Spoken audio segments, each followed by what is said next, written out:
Yeah, yeah. How have you all been? All of just you. How have you been? You're all right. You're all right. Let me tell you how I've been. Well, no. I saw Deicide and Chrysian. And man, real quick, and then we'll get into the topic at hand, which is Titan Blood. But I saw the Chrysian Deicide, checking to make sure my mic's attached still. And man, I've seen Chrysian a bunch of times. I'll be brief about this. I've seen Chrysian a bunch of times.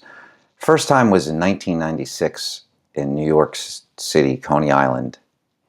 First time I heard of, because they were opening a tour I saw, which I believe had Incantation on it, and I think Angel Corpse. But anyway, Chrysian. I've seen him a bunch of times, and this time I went right in the front, and it was stage volume only, and I had a great view of Max playing drums, and holy shit, this time it clicked. So I am now a Chrysian fan, because I got to see them as a band. That's no in-ears, no click tracks, nothing. Just Max 4 count and hell breaks loose. And it's tight, it's powerful, and it was awesome. So they opened, and Deicide went on after that, and it's just another steamroll of evil and power. I love Deicide.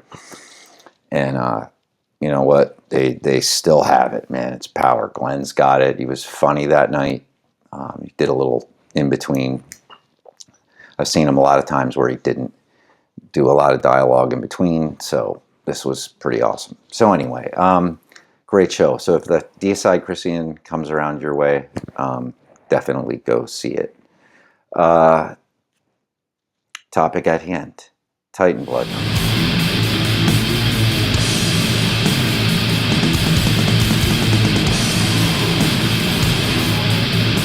Just going to show a couple records. I only have 2.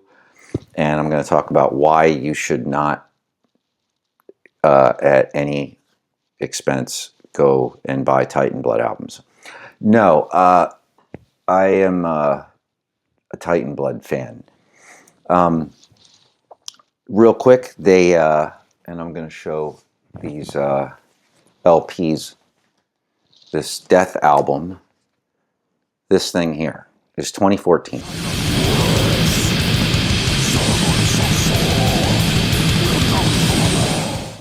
The story, a brief story of them quick, is they're from Spain.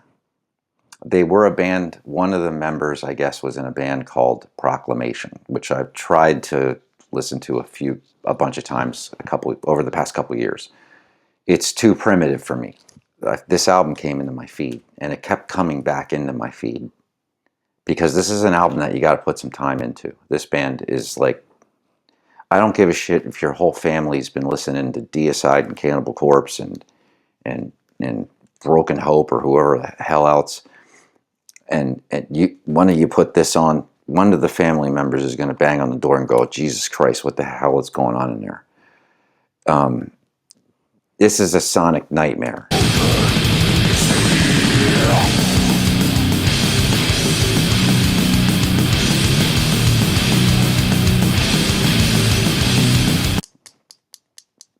Totally sonic nightmare.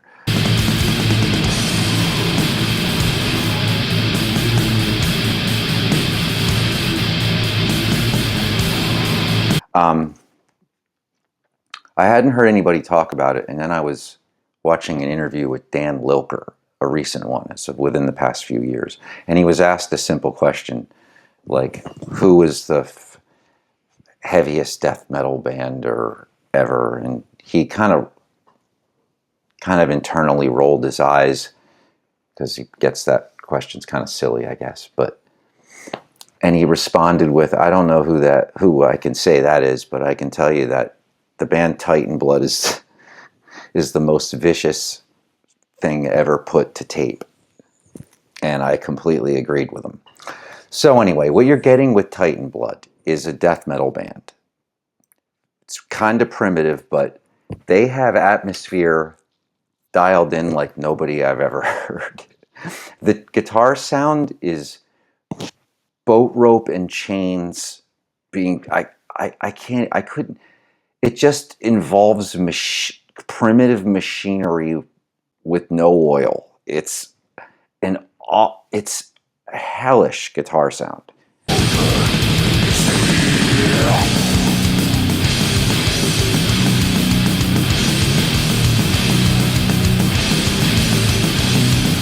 It's brutal and it's present, and I don't even know how else to describe it. It's not an HM2. It's not. It's I don't know what the hell it is, but it's present and it's powerful and it's disgusting. The drums. That's another thing about this band. It's primitive drum sound, but punchy. They have an, and I'm going to use this word carefully and subtly, industrial element.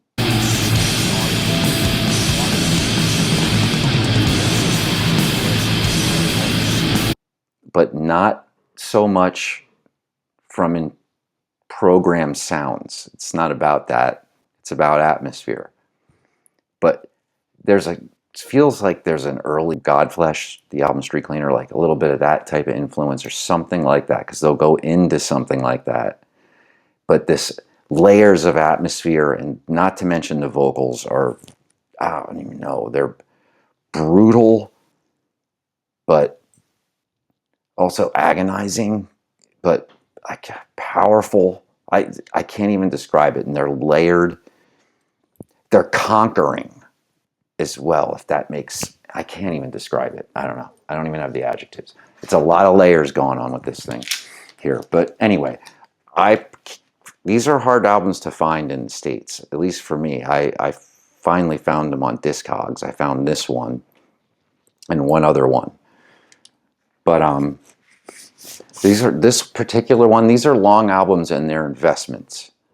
So, and they sound like they were recorded in a cave. And you know what? I'm going to say this about the production. The production puts you in the room. It doesn't sound like a digital production where it's foreign, but it's big and massive. It's not that. It's primitive, but big and massive. It's hard to describe, but it puts you right in the cave. But this band also has a lot of professionalism and thought behind it. And I'll show this in the next album, but they really have a message. They have an image. It looks like there's, I don't know what all these symbols are, and I'll show the inlay quick. This is a double album. I'll just show you the insert quick for this, which was another grabber. For some reason, this was used as the image of the thumbnail that I would come into my feed. And I don't know. It fit. That's what I want to see when I hear this kind of music. I want to come from two guys that look like this. Anyway, that makes sense. You're like, all right, yeah, it's not a computer nerd sitting behind a desk. No, like I said, this stuff is primitive but layered, really awesome. But there's a lot of symbolism and stuff going on with these and their handwritten lyrics. Even so, I love stuff like this. It's old school, reminds me of making demos in the 90s, handwriting everything, and whichever guy had the cool handwriting. But these symbols and all this kind of stuff, you can follow along. You're not going to make the lyrics out unless you follow along. Vague lyrics, but they're written well. A lot of abrasive terminology, but yeah, it's just really good lyrics, really thoughtful. I don't want to say thought-provoking because they're kind of vague, but the LPs are just Red Label, and yeah, there's 2 songs on each. So, but yeah, these are, like I said, they're an investment, and I've had these LPs for probably over a year now, and now I'm finally able to talk about them because I kind of know the parts, and these are easily easily you can get lost in these albums. They're just... Oh, and I wanted to mention that in this particular album, they connect all the songs really well with horrifying sounds, dungeon sounds, but it doesn't sound computer generated. I don't know what they're doing. I don't know. I'm not that great at that shit. But there were only 2 guys on the Death album yet. I did find out today, and I'm going to show the Baneful Choir quick. This album is 2019. I think this is their latest, but I could be wrong. I did not do that much homework. This was the latest that I know of at this point in time. Now, this is another one of these albums where it's like, yeah, it's massive. Okay, there's 4 guys in the band now. At this point, one of them's credited for programming and stuff like that. But this is the imagery of the band, and this is what it sounds like, man. It does. They're really good at this. Really good. You know, it doesn't sound like they just turned some reverb on shit. Now, as far as the thoughtful stuff, as far as the imagery goes, this packaging is awesome too, because there is a booklet that comes along with imagery for each song. So, yeah, and the information, again, is scripted in here, kind of written, but it's hard to read. But this is the... Whoever packaged this is awesome. You know, just loaded with symbolism and symbols and art. This is the booklet that comes with this. And I was like, what the hell is this? And I couldn't even figure it out until I was paging through it. And then I realized, oh, like, in the art has the song titles for each thing. So there's a separate piece of art you're supposed to look at while you're listening to each song, I would assume. But so this is, I mean, as far as, like, you know, packaging goes, I mean, it's absolutely stellar. Absolutely stellar. So anyway, is this boring? It's probably boring, but we're almost up. I'm 12 minutes in. And yeah, I'll quick show the record for this. A quick story about when I got this. I got it off Discogs. It was mint, mentioned as mint, cover mint. My lady is watching this, will be watching this video later, remembering this story and how irritated I was about it. But anyway, when I ordered this off Discogs, it was all mint. And when I got it, I went out to go get it, and I was so excited that this was here. It's one of those albums that was hard to find, right? And I go out, and the box is like caved in. Like totally, like somebody just threw a bunch of packages right in the center of the box. So the whole middle is just caved. And I pull it out. It's just, you guys can't see it too. Well, yeah, you can. I mean, it's all dented here and all that. And I know there's people going, well, it's just the cover of the record. Guys, you know that if you have a record collection, you have a tolerance for a certain amount of a little bit of damage, but that is not cool. And at first I was like upset with the seller, like, why would you make this mint? And then I put the record back in and lined it up with the dents in the boxes. And I was like, it even had like almost scrapes in it. But anyway, that's the story. That's the woe is me story for getting the Titan blood. Woe is me, right? Anyway, I hope everybody has been doing well.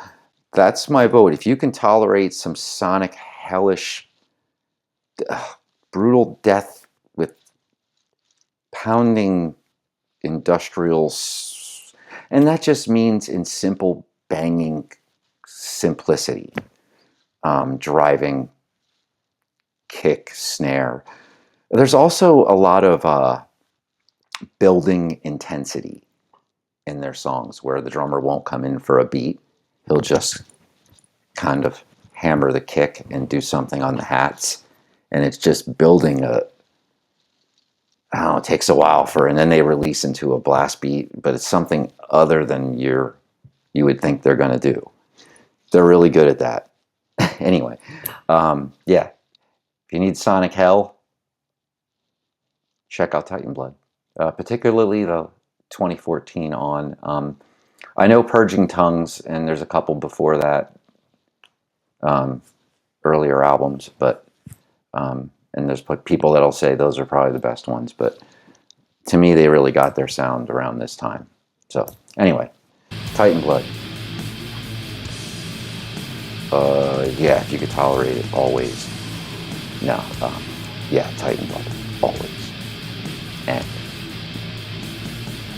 Shallow 666. Yeah.